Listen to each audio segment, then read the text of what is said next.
wasiirada wasaaradaha arrimaha gudaha iyo qorsheynta iyo wasiir ku-xigeenka wasaaradda arrimaha gudaha ee amniga ayaa maanta kulan la yeeshay mas'uuliyiinta gobolka iyo degmada xildhibaanada cusub ee golaha deegaanka ee dhawaanta la soo doortay iyo qaar ka mid ah madaxda hay'adaha laamaha dawladda ee ka howlgala xarunta gobolka saaxiil ee Berbera.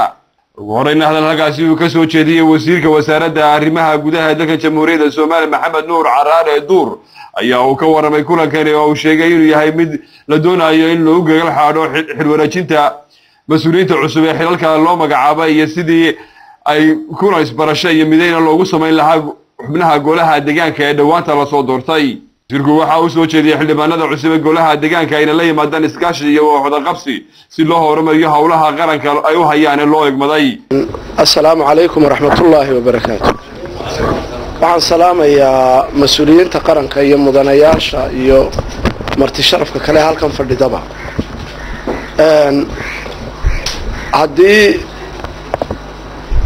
mudanayaal soo tartamay oo damac gaara iyo tartan dee ku yimi doorasho ahaydeen, haddii axsaab iyo ururo kala duwan lagu soo tartamay, haddii ololo iyo qaybsan uu idin dhex galay oo dee doorasho iyo fartaag lagu kala maqnaa, waxaanu doonaynaa madal midaysa, idin kulmisa, idin ururisa oo aad ka bilowdaan xilkii qaranka ee aad golo u ahaydeen, ee qof keliya u ahaydeen.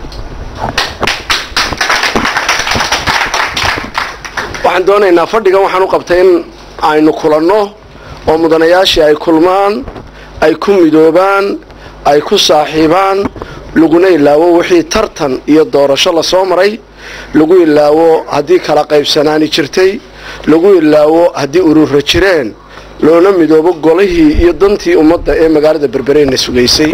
mas-uuliyad ballaaran baana ina sugaysaa. waxaan qabaa mas-uuliyad aad u ballaaran bayna sugaysaa. bulsho deegaan leh oo magac keliya leh oo degmo keliya leh bay idin sugaysaa. caqliga kala qaybinaya ee kala diraaya ee kala beelaynayaana waa caqli aan mas-uuliyad gaadhin. waxaan qabaa Berbere inay magaalo keliya tahay, degmo keliya tahay, dad keliyana leeyihiin, dantooduna ay mid tahay. isbitaalkaa ka dhexeeya, iskuulkaa ka dhexeeya, dantaa ka dhexaysa, wadaaggaa ka dhexeeya, nabaddaa ka dhexeeya. wax kasta oo Berbere yaalaana waa wax la wadaago. wax kasta oo golihii deegaankee tegay uu qabtayna waa wax la wadaago. ka dambe wax qabadka laga sugayaana wax la wadaagi doonaa bay noqonaya.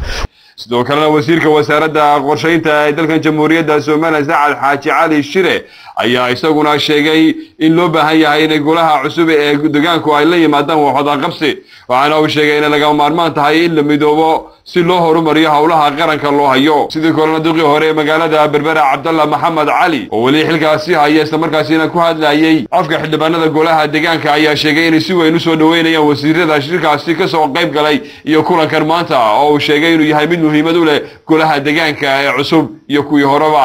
kulankan ayaa waxa uu soo afjari doonaa loolanka siyaasadeed ee kala qaybsanaantii golaha deegaanka ee cusub. Cabdi Salaan Xariir.